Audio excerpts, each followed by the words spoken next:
Hey, I'm Cher, and welcome to Looking Beyond the Veil. Okay, revelation. Have you ever had a revelation? For instance, you're sitting on a bus or you're sitting on a subway, and all of a sudden you realize that you feel like you have no bones. Very much at peace. This great feeling of peace comes over you, and you're just sitting and staring, unaware of anybody that's around you, unaware of anything that's happening, any voices. You couldn't care less.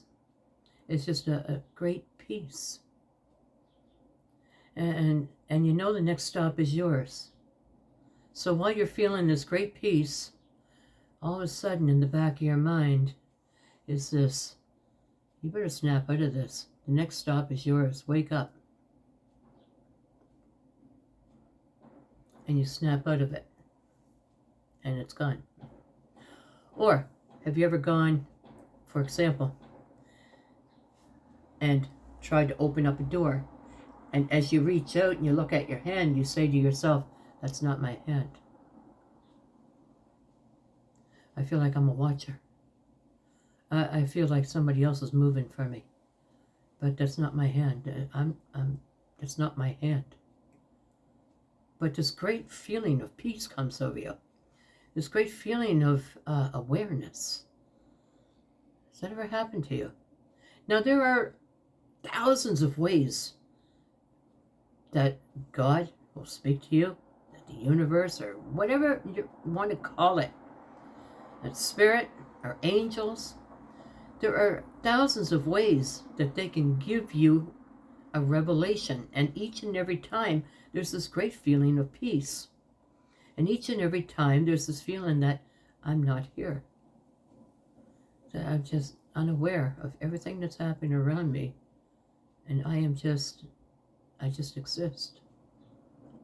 It's just the wildest thing, and many of you know what I'm talking about.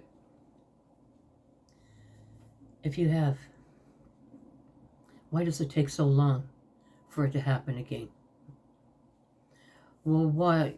It happened, and then it seems to never happen again. Or a year goes by, or 2 years, and then, oh, wow, there it is again. There it is. And you sit and you enjoy it, but in the back of your mind, there's this, you could be standing on an elevator and it happened. And you have no recollection, or absolutely no care or thought of anything that's happening around you, because you're just in this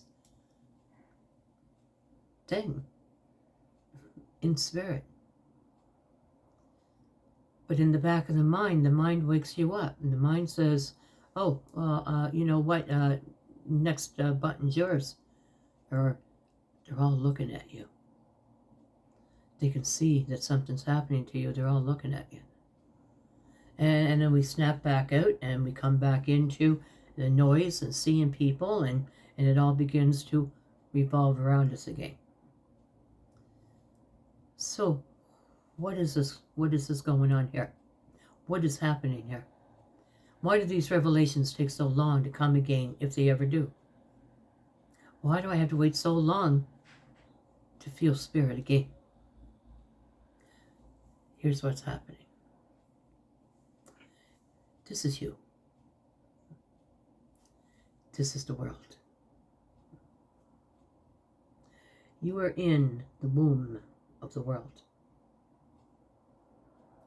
believing in emotions and drama and trauma and the bullshit of all the bullshit that happens around you. The dream, not the reality. All the things that spirit does not feel, we feel here with the world wrapped around us. Now, when you have a revelation or a awakening or a calling, or whatever you want to call it, what happens? We begin to move, and we begin to rise.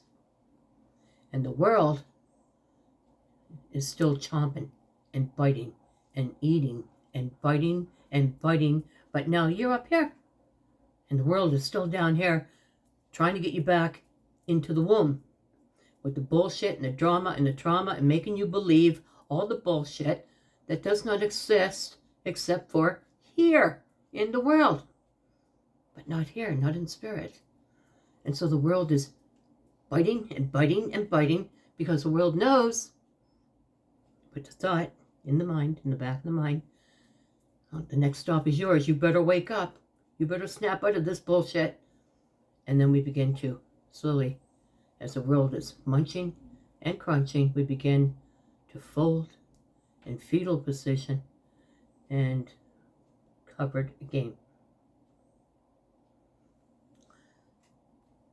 Now, what would happen if you decided to seek?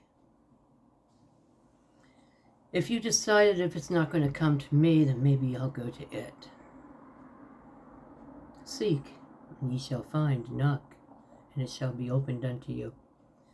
But if you're just going to have a revelation and then curl up into the fetal position and let the world rule you and teach you and tell you how you should be and what you should be and how you should behave and be careful and don't do this and don't do that.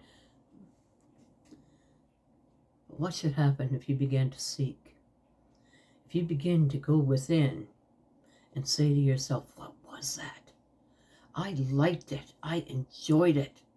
It was so peaceful there. It was amazing. I want to feel it all the time.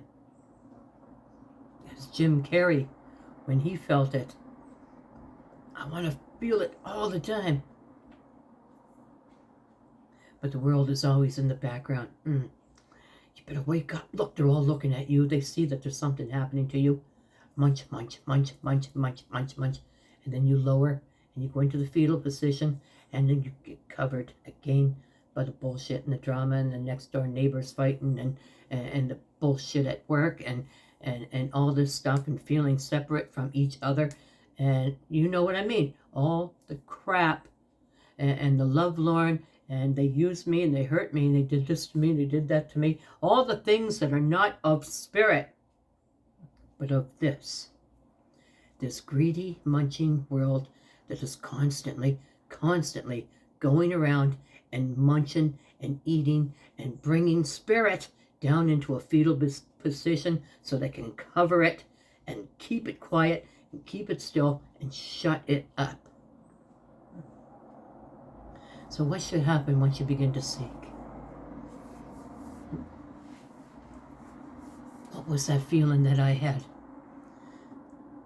Begin to seek. I'm going to find out. I'm going to ask. I'm going to go within. I'm going to ask. I'm going to research. I'm going to see if I can find it somewhere. I'm going to talk to others. Because I liked it. And I want it to happen again and again and again and again. I want to live it. So here you are, after the revelation. And you might be in the womb of the world. But now you seek. As you seek, something begins to happen. You begin to open. Not so much in the fetal position anymore. And where's the world? The world begins to move. And then, what the hell's going on here? I don't like this bullshit. Because, oh, well, look where they are. And I'm down here now. And they're starting to arise and ascend. And the world begins to, it becomes frantic. And when it becomes frantic, what does it do? It puts you under attack. Oh, you freaking biatch, you bastardo. Let's get the neighbor next door to cause some drama, come knocking on your door. Bap, bap, bap, bap, bap. Or let's bring in some extra bills. Let's get you all messed up. Come on. Keep you in the world. Keep you in the goddamn womb. Don't ascend. But now, because you've been seeking, now you've had a second revelation, and you're up here. And the world's down here, still munching, still causing drama, still causing bullshit, still trying to bring you down into a fetal position. But this time, as you seek, the world collides with you. You see this? Now, where's the world? still has a grip on you. You are still in the world.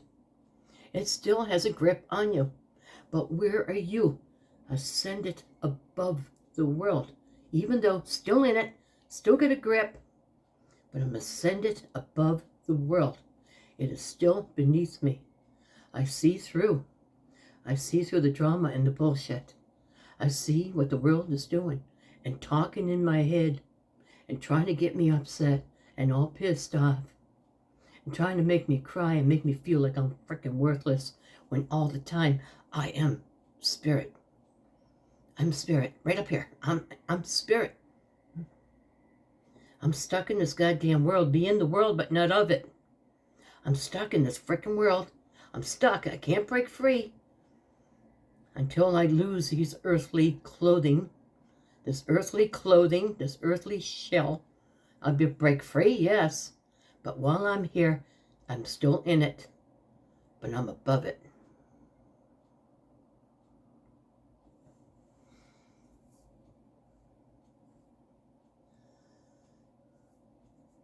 Jesus said, "He who has an ear, let him hear." Namaste.